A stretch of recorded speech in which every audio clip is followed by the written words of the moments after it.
Hello and welcome back to Happy Mum, Happy Baby, Parenting SOS. Now, we know that new mums can have a tough time with their mental health during pregnancy and after giving birth, but what about the dads? Today, I'm speaking to Elliott Rae, a leader in diversity, equality and inclusion. He's a speaker on fatherhood, masculinity and men's mental health, founder of the MusicFootballFatherhood parenting platform and author of Amazon bestseller, Dad. He challenges traditional masculinity and promotes diversity through his book. He also received a United Nations #HeForShe award for his work in engaging men in gender equality and co-founded the Working Dads Employer Awards.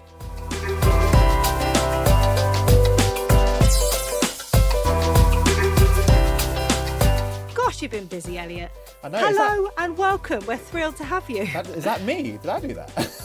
You did all that. Thank you. It's nice to hear that back. Sometimes you don't take stock of kind of what you do. You're so busy on a day-to-day basis. But yeah, it's amazing to be here. So thank you so much for having me. Not at all. Does it feel quite bizarre that, you know, you found yourself now in this space where you're advocating for dad's mental health, maternal mental health, whereas years ago you wouldn't have even thought that this would be a place that you would have found yourself? Yeah, life is incredible. You know, my wife always says your mess is your message, and you know, it's incredible. I love that. Yeah, and I think it's definitely true in my case. You know, I've always had a social angle to my work, whatever I've done. I've always been the sort of person that wants to see change. Yeah. But obviously I never knew that I would go through like an experience that would start this work. So yeah, it is, you know, it's God's work, and I'm very blessed to be able to do this work every day. So for those who don't know, how have you found yourself on this path? Right. So I had a long career in inclusion. I was in the civil service. And before that, I was working with young people, teaching them music production. So, you know, I've always done kind of like that social work and wanted change, as I mentioned. But 7.5 years ago, I became a father. So my daughter's 7.5. She's 8 in October. And her start to life was difficult. She had an infection called Group B strep. And if people know about that infection, it's quite serious. You know, about one in 10 you know, babies will sadly pass away, and around 1 in 14 will have a lifelong severe disability. And so when she was born, she was, you know, quite grey. She had to be resuscitated. They had to suck fluid out of her airwaves with a straw. At the same time, my wife was bleeding out very heavily as well.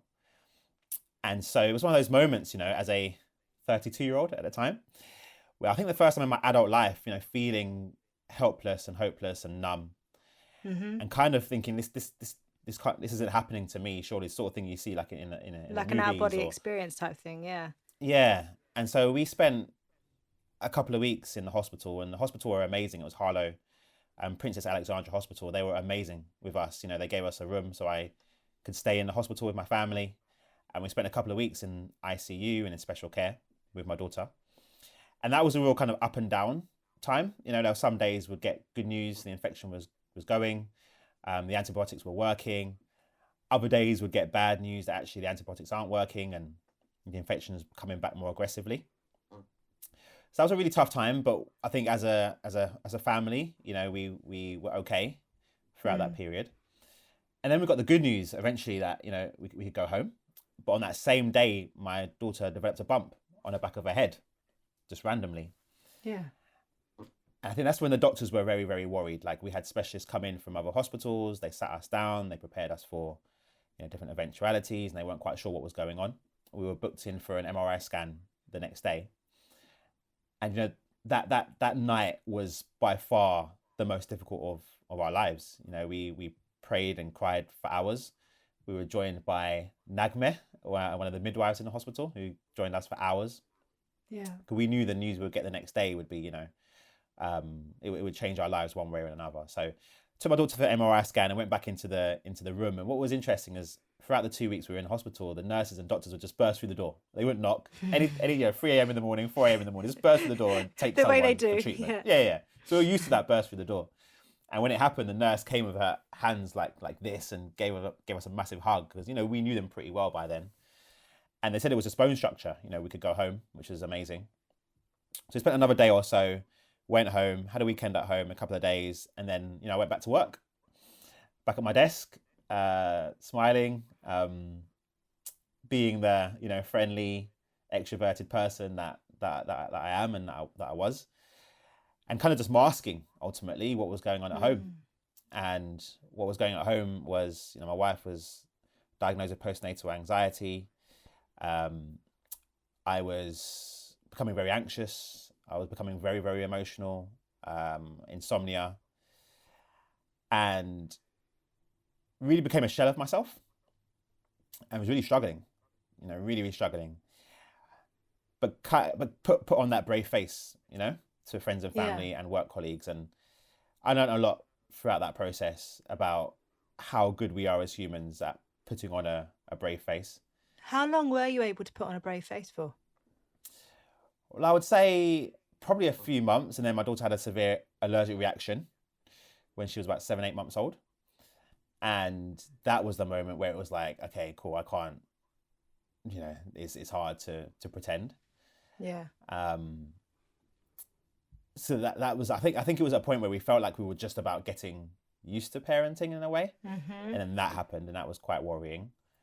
But yeah, so I learned a lot about masculinity, manhood, new dads, the support that new dads do or don't have, and why we need to support new fathers and recognize, becoming a new dad is a joyous time, obviously, but can come with its stresses as well. It's a very overwhelming time. Your life changes overnight. And on a previous episode, I think Paloma Faith said, life and death exist so close together. And I think there's nothing like birth to really highlight that, especially if it's a traumatic one where you just don't know where you stand. And I think, like you're saying about masculinity, we are a society where for a long time, the male is meant to know what to do, take charge, and lead us through. And actually, there are times where that's just not possible. And actually, we live in a society now where everyone comes together to find a solution. But there's still that weight on so many men that they have to have the answers, and they have to be strong, in bracket, in whatever those things are, and deal with it. Yeah. But that's not helpful.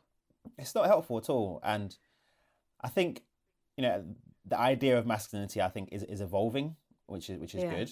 It's a messy evolution, and I think we're all trying to figure it out. But I would like to think we're getting to the point where, men can be strong, and there's obviously times in all of our lives when we need to be strong. There's nothing wrong with that. But at the same time, we can be cared for as well. Yeah. And I think men can be breadwinners. That is fine. But also they can be provided for. I think men can be protectors, but also be protected as well. And I think it's about allowing ourselves to be all of those things, and you might be a variety of those things throughout the day. Yeah. And that's fine. You can be strong and stoic and a breadwinner, but you can also be sensitive and caring and be looked after as well, all in the same breath, if you like. So I would hope that we can get to that place. And, for me, a lot of my work and a lot of our work is about encouraging that through talking to men and having very open conversations about experiences and perspectives, but also, how do we change and adapt some of the processes and systems that we live in that kind of facilitate us behaving in the conventional masculine way. So there's a lot of work to do, but I definitely felt like I was in that place, of people know me as a certain person. This is who I am. And I just wasn't in a period of my growth where I felt I could be vulnerable. And so many men are in that position, and it's harmful for them, it's harmful for their families, for their children, for their relationships, everything. Yeah.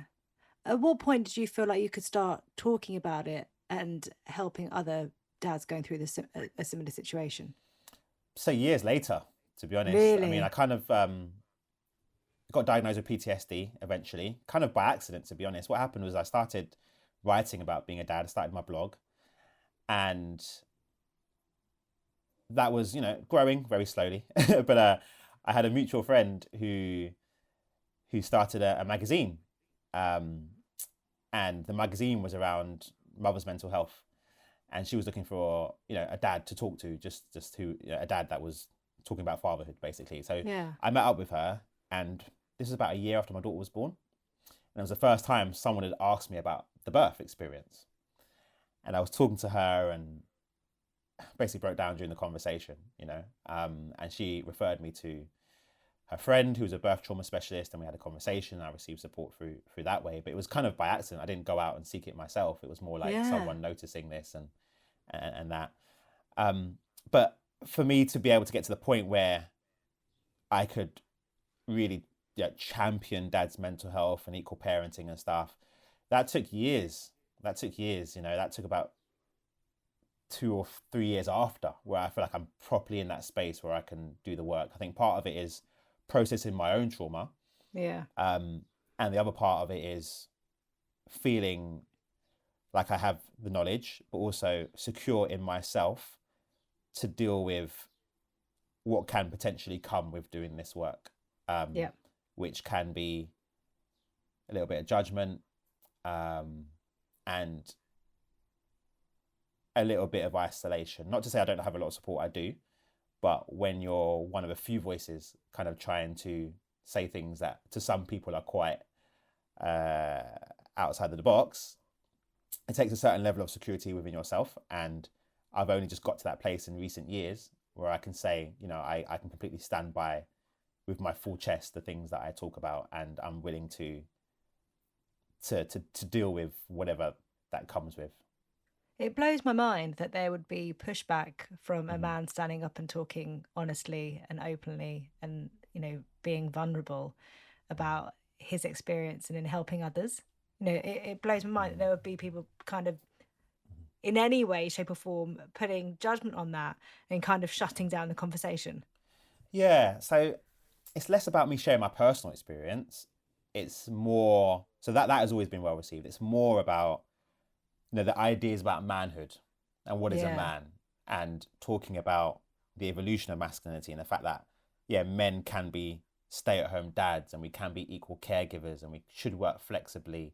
And the fact that, a lot of families now are dual income, and what is required from a man is different now than it was 50, 60 years ago.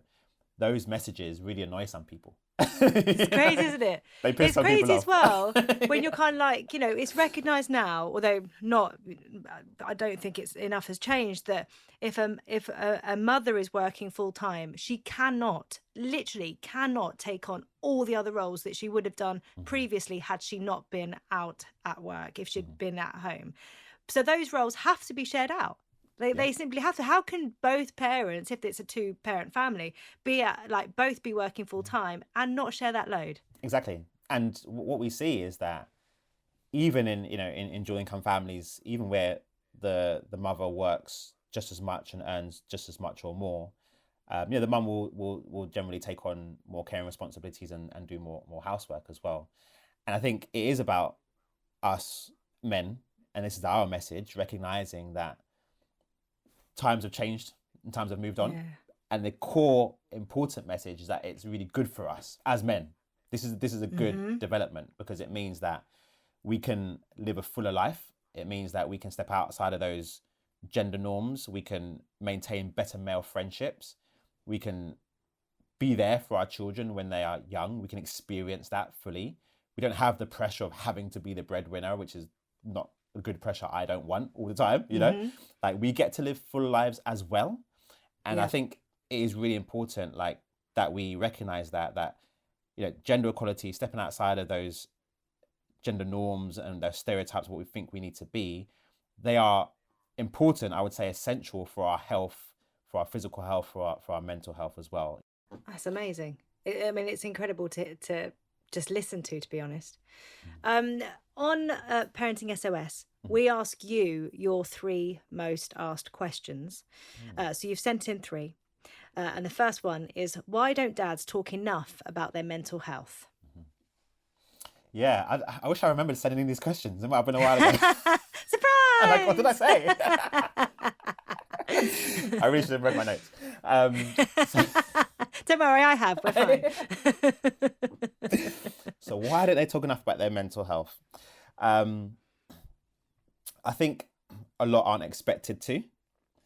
I think many don't recognize and realize when they're going through challenges.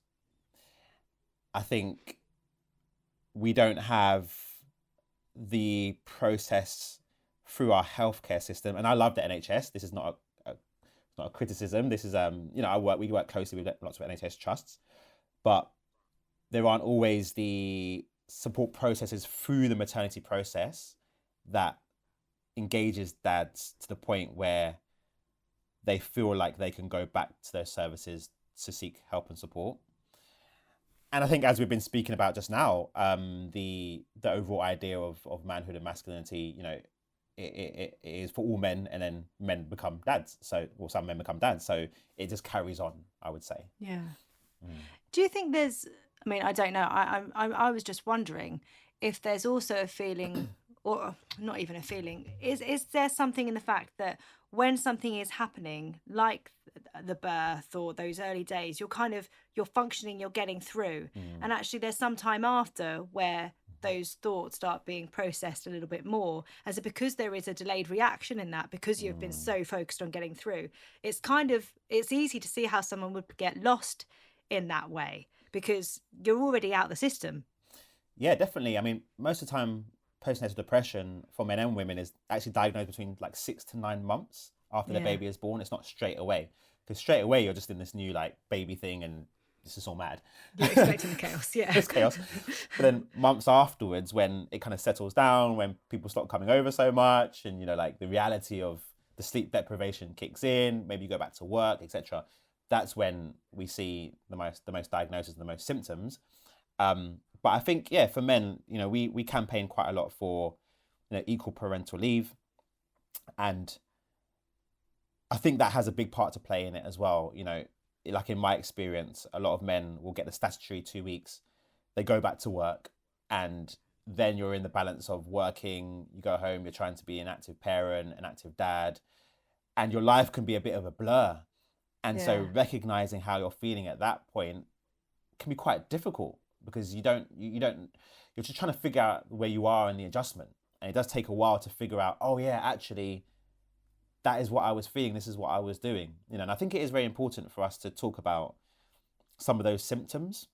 And I think in postnatal depression, what we see is that there are common similarities with men and women and whatnot.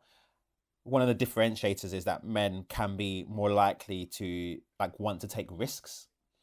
They can be more likely to drink and abuse substances, and can be more likely to overwork as well. So that fits in with the bigger kind of symptoms around withdrawal or sadness, or all those things.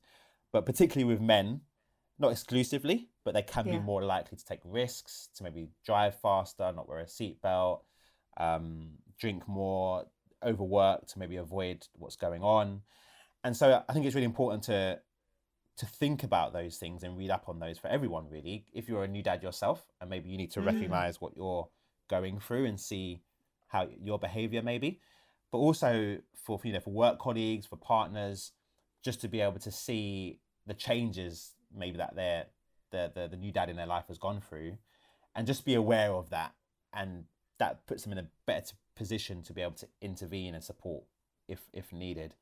But yeah, a lot of those things, I really champion just learning. We can't be experts in everything, but if you go on the Mind website or the NHS website and search dad's mental health, within half an hour you'll have so much knowledge that you didn't have before. And that can really help to support new dads in your life. It could be a brother, a son, a work colleague, a husband, a friend, yourself. Yeah, absolutely.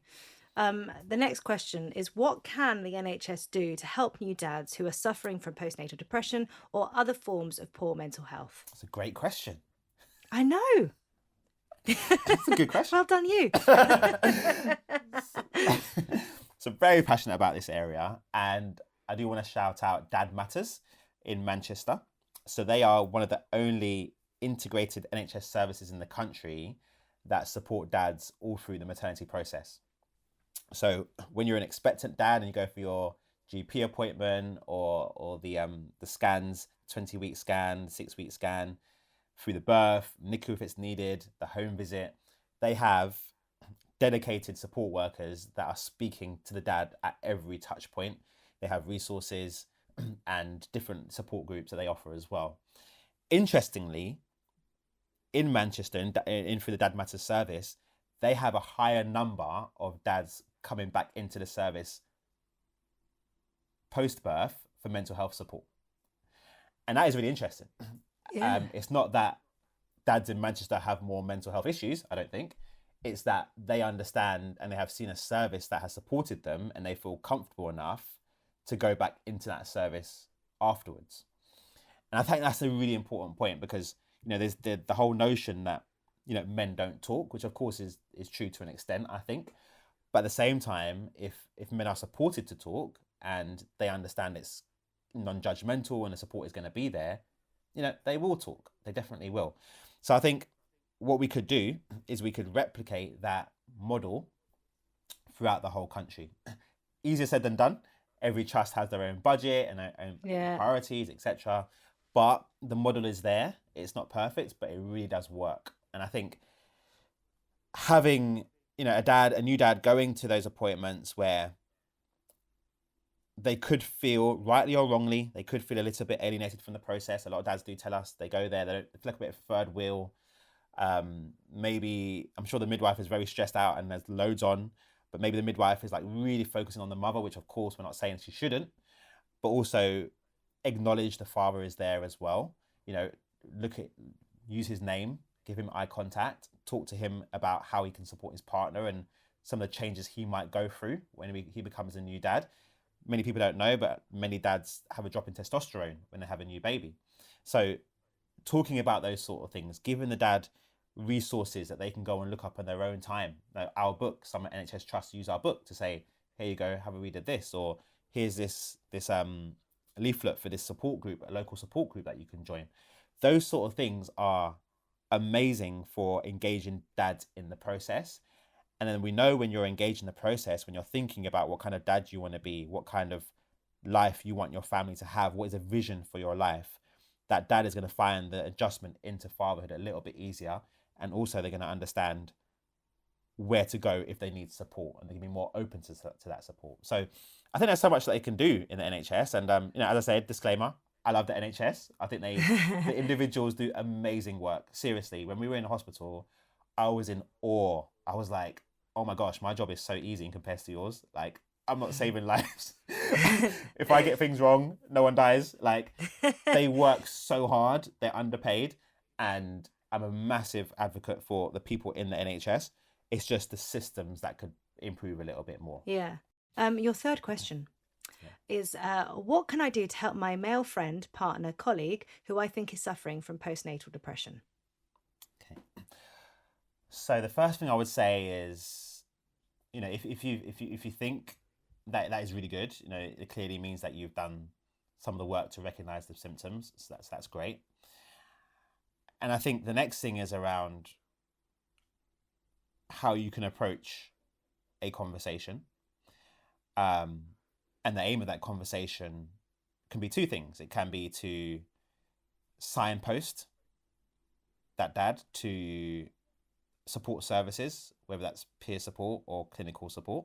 So understand where you want to signpost to before you have the conversation. And the other aim of the conversation is just to see how they are and let them know that you support them, that you've noticed some changes, that you're not judging, that you've got their best interests at heart, and you just want to have a conversation and see how they're doing. I find sometimes the best way to start a conversation, especially around this topic and given, all we've spoken about around masculinity and manhood and that sort of stuff, I really find starting with a resource is quite a good thing to do. So rather than making it personally about, like, how are you feeling? How are you doing?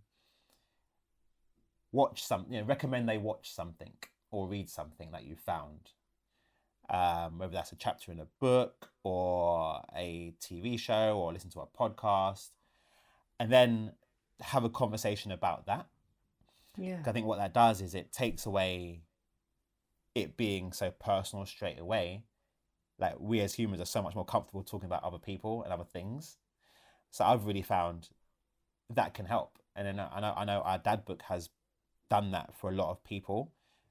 Funny enough, actually, a lot of women will buy that for like brothers or their partner or whatnot, as a way of being like, we've noticed something, read this, read just a chapter, read a chapter of this, let's talk about it. It's a nice way into a conversation or a news article or whatever it is. So I would say try and approach it that way. But ultimately, don't get caught up in language. Don't feel like you have to know it all. Try not to have solutions. These are good pointers for conversations, full stop, Ask open questions. Don't assume. And just be there for someone, like, think about when you have the conversation. Sometimes we start conversations when we don't actually have time to finish them. Yeah. Make time, make time if you can. Take someone for lunch, go for a drink, whatever it is that you can do together, and make time for the conversation. And don't give up. Sometimes you might have a quick conversation, you might plant a seed, you come back a couple of weeks later and you have another conversation as well. So yeah, that's a lot there. Find what works for you. But I would say, yeah, well done if you've noticed and you want to support. That's the good start. And go from there. It'll be fine. You'll do well. Yeah. On Parenting SOS, we ask our Happy Mum Happy Baby community to send in some questions, and they know that you're on. So they have sent some in. Actually, the first one is, how does society's expectations of masculinity impact men's mental health, which you have obviously already touched on. I don't know if you want to expand that on that anymore. Yeah, I mean, just running through some statistics then. So 1 in 10 new dads will experience some symptoms of postnatal depression in the first 6 months of their new baby's life. 1 in 8 men. Wow, 1 in 10. How is that not talked about? I know, it's incredible, isn't it? Yeah. It's 1 in 5 for mums, and I think it's probably underreporting on for mums and dads, because especially for dads, because we don't we don't talk. So it's definitely probably is underreporting. There's definitely more. And when you think about it, I know so many men who have struggled as new dads. It's not always severe depression that needs clinical support, but you notice that change. You do notice a change. And having a baby, even if you haven't gone through a traumatic birth or nothing extraordinary has happened, just the sleep deprivation and the realization that you have a life to look after. Yeah, that's a massive life change. You know what I mean? That's not, your baby's not going to come in and everything's going to stay the same. That's an you're the responsibility that you take on with that. The fact that you can't just walk out the door and leave life behind. It's always just so massive, I think, after a birth. It's that identity, isn't it? Like, your identity shifts completely. Your priorities, they should shift completely from just being able to do largely whatever you want, to not be able to do what you want, and not being able to maybe go to the gym as much as you did before, or go to the football, or go for after work drinks, those sort of things. Of course you can still do them, but maybe not in the same way you did before.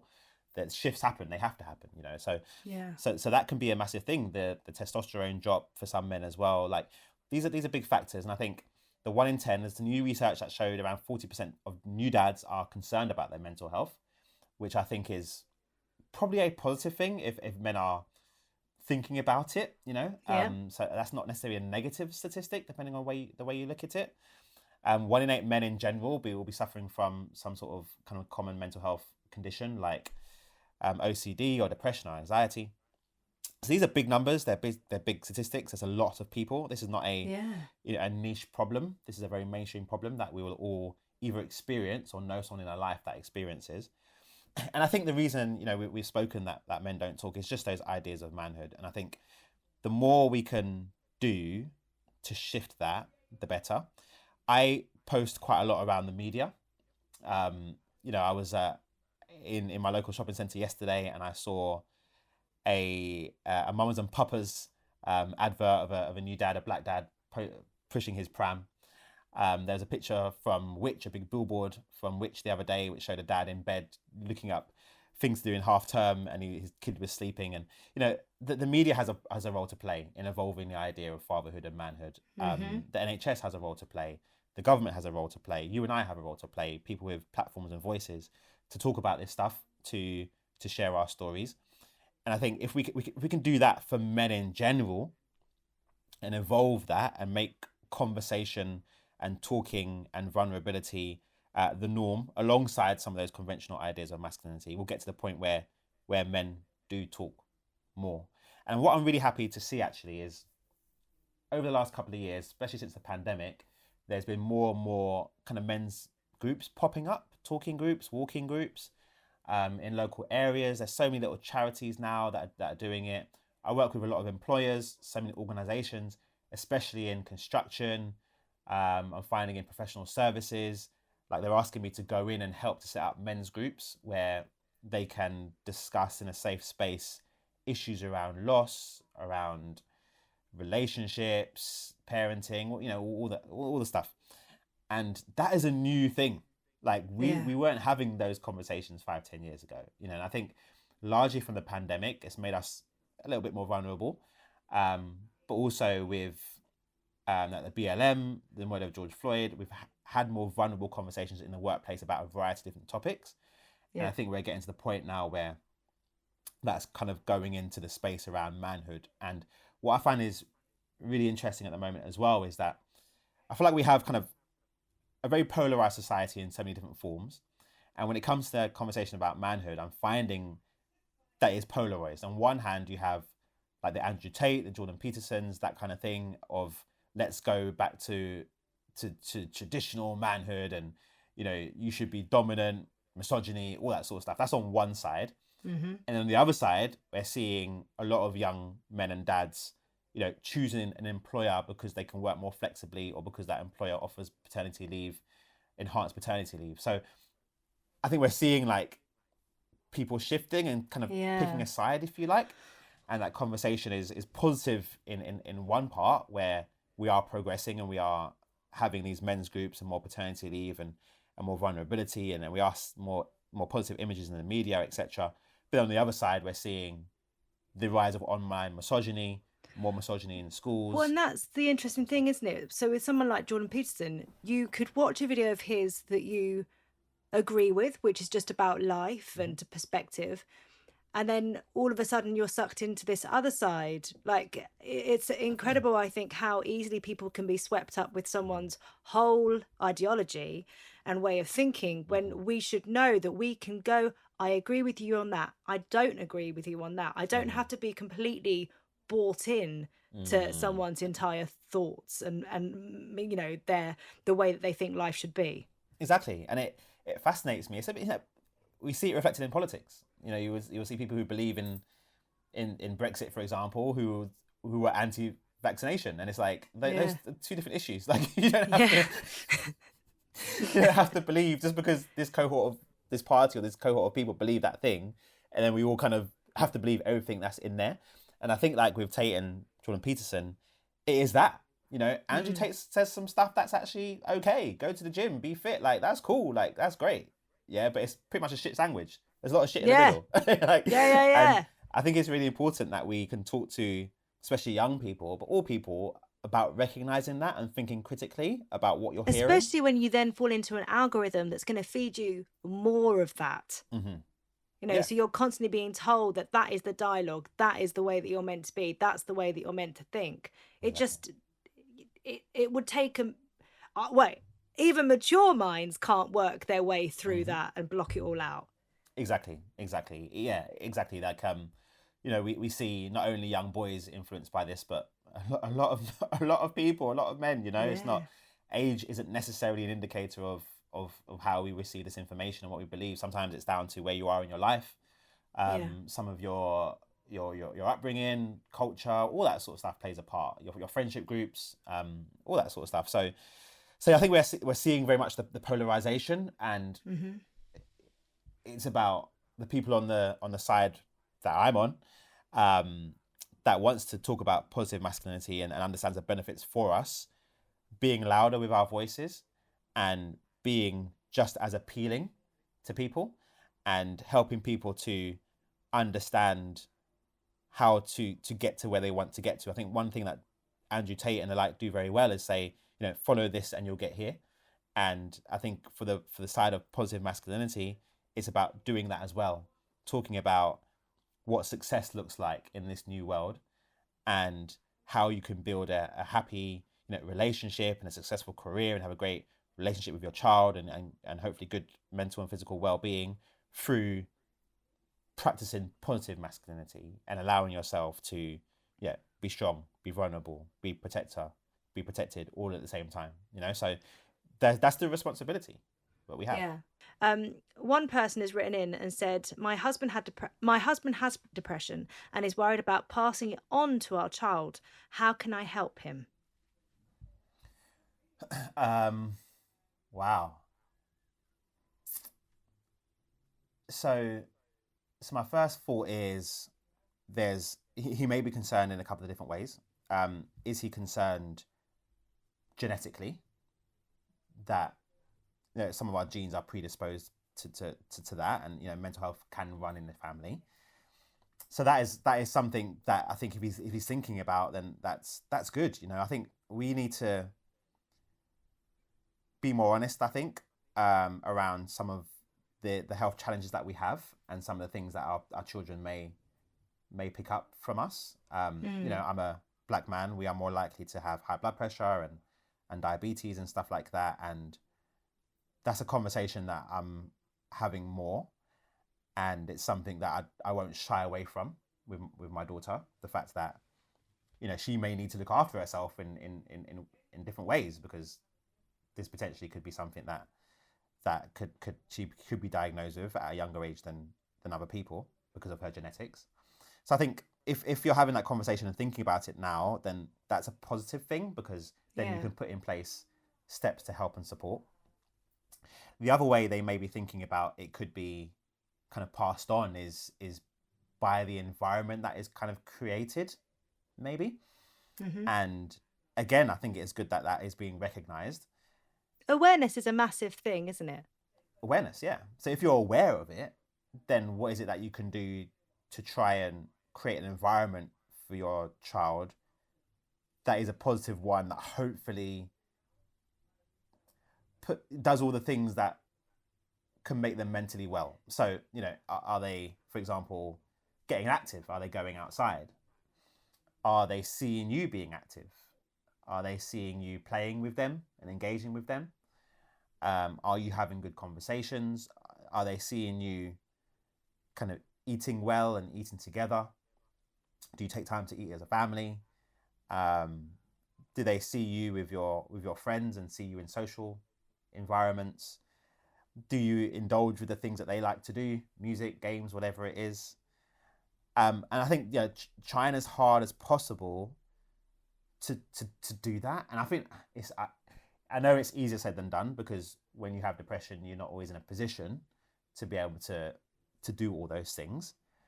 But I think the fact that he is aware of it, for me, says, okay, there's obviously some motivation and ability to be able to do some of those things. Yeah. So yeah, it's a big question. It's a big question. Yeah. Someone has asked, how do you help someone who needs help, but they don't want to talk about it or open up? Mm-hmm. So I think this goes back to, I would say the resource thing. Sometimes I find with Music Football Fatherhood, so we do community events. We have partnerships with Arsenal, and we have an event with Watford coming up on the 17th of June, day before Father's Day. And we do these big kind of like community events where people come to us, we have conversations and whatnot. But we also do like content on social media. We have our book. I presented the documentary Becoming Dad. And sometimes we'll get messages from people online or emails saying, oh, you don't know me, I've just read your book. And they don't want to talk. Like, they don't want to chat. They don't want to come to our events. They don't want to see us. That's fine. Like, you don't have to. But actually, not just our book, but other resources that are out there as well. Like, people can watch and read in their own time. And I think sometimes just provide that resource for them and say, look, we don't have to talk about it if you're not ready. That's fine. But can you please just read this or watch this or listen to this podcast right now or whatever it is. Yeah, listen to this podcast. Listen to this and take some time to digest for yourself, you know? And then think about how you can care for yourself. Like, how can you make sure you're doing the basics? You know, try and sleep. I am a hypocrite. I'm not the best sleeper. I go to bed way too late. But try to go to bed on time. I'm watching Maths Australia right now, and that's just making me stay up late. But anyway, what is Maths Australia? Married at First Sight. Oh. Wow, it's really highbrow. I thought you said maths, not maths. No. Okay. And it's those, you know, that's like you're watching another episode, and it's like 12:30. But anyway. Yeah. It's all right. You've got to have those moments. You've got to let them in. Exactly. It's fine. But yeah, I would say, you know, like, if you're listening to this, or what you can encourage people to do is read the resource and hopefully suggest things that they can do for themselves. You know, get to sleep, keep physically active, and eat well. You know, those are the basics. Yeah. Over and above that, you know, see your friends. Social stuff is so important. Go out, like, meet your friends, like, meet people that you enjoy spending time with. Listen to music that you like. Be creative. You know, maybe you like to work on your car, or you like to write poetry, or you know, whatever you like to do. Be graphic design. Like, creativity is really important for our brain, you know. So do the things that we need to do. And if you can encourage someone to just do those things, maybe they don't have to talk to you right now. Maybe they're not ready for that, but they can help themselves. It's so easy to get stuck in a rut, I think, when you're a new parent as well. If, you know, or any point, I've been doing it a long time now, of being stuck in, I work and I look up, oh, I'm knocking my things over. I work and then I have time with my family, and there's no time for you. It can feel like an indulgent thing almost to take that half an hour to go for a run, or to sit down in silence and read a book. It feels like there's so much to do. What do I think I'm doing? You know, and actually, it's just so difficult to realize that is beneficial. It's not self-indulgent. It's not, you know, something that means that you're being selfish. Yeah, it's really important, isn't it? Like, yeah, you know, even now, my wife and I will kind of like take turns on the weekend. So Saturday morning is my time, and Sunday morning is her time. And so, you know, don't disturb me before 12 o'clock. Unless we have something going on. But in general, you know, my wife takes our daughter to ballet and keyboards on Saturday morning, and that's my time. I go to the gym, or I just do whatever I'm doing, whatever I want to do, and vice versa on a Sunday. And that just gives us the time without feeling guilty, to be able to do the things. But it's really important. Like, you need to, like, obviously you can't continue the life you had before completely straight away. Of course, you know, realistically there will be adaptations that need to be made. But maybe you went to the gym 5 times a week. Maybe you can go 2. Just, you know, you can still keep it up. Maybe you used to go and meet your friends every week. Maybe you just do once a month for the first year. But you can still do those things. And it's really important to try and, like, work together. You know, if you're in a relationship, work together to try and make that happen for both of you. Yeah. I feel like the conversation around maternal mental health has changed so much in the last 5-10 years, and that the shame and embarrassment that people feel that stops them, you know, reaching out is kind of diminishing because there's so many people talking about it. And I really hope that sort of extends out to paternal mental health as well. You know, we've seen it happen the other side, so let's hope it happens for men as well. There's so many questions that we can't possibly answer, because otherwise we're going to be here all day long. But we finished with you completing 3 sentences, and the first one is, being a parent means. It means everything. You know, I look at my daughter and I say, you don't know how you changed Daddy's life. And she, like, will look at me like, okay. But I'm like, you, like, fundamentally have changed my life in the core of who I am. My priorities in life, my purpose, my work. And I think being a parent is such a blessing. You know, it's a massive responsibility. It's a massive gift. it's joyous, but let's be honest, it can also be tough as well. And it's probably the hardest thing that you'll ever do and that I've ever done. It tests my patience to levels that, you know, I didn't know were there. But at the same time, you know, it's sometimes those things, those difficult things that actually mean the most and give us the most back in life. Yeah. If I could tell you one thing, it would be keep turning up. One thing that our minister, Helen, who sadly has been diagnosed with cancer, so I want to pray for her. But she did a sermon a few months ago, earlier this year, and it was around leadership. And one of the things she said was, keep turning up. And that was powerful. I took that as, you know, keep turning up, keep trying to make good decisions, keep keep exercising, keep communicating with your partner, keep loving your child, keep doing the best work you can do, keep calling your parents if they're around alive, keep trying to be nice neighbors, just keep turning up every day. And sometimes life can get overwhelming, but if we just try and keep turning up every day in the best ability that we can, then I think that's all we can do, really. Yeah.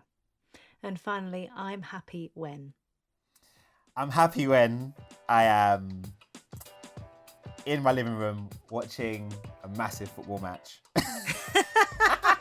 I'm just being honest. Watching a massive football match, and my daughter's with one of her cousins and they're having fun. Me and my wife, she loves football too, so we're watching the game together. So that's good. Yeah.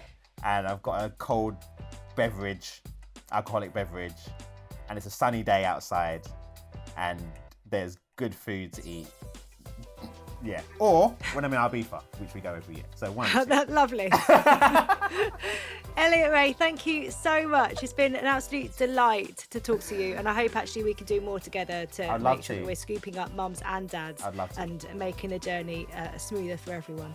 Later on this week, we have a special episode of Happy Mum, Happy Baby, talking to Lily Pebbles and her husband Rich and his experience of paternal mental health and health anxiety. So that will be with you on Thursday. Thank you so much for listening. Elliott, thank you. Thank you so much, Giovanna. I loved it. Thank you. I loved it. Thank you.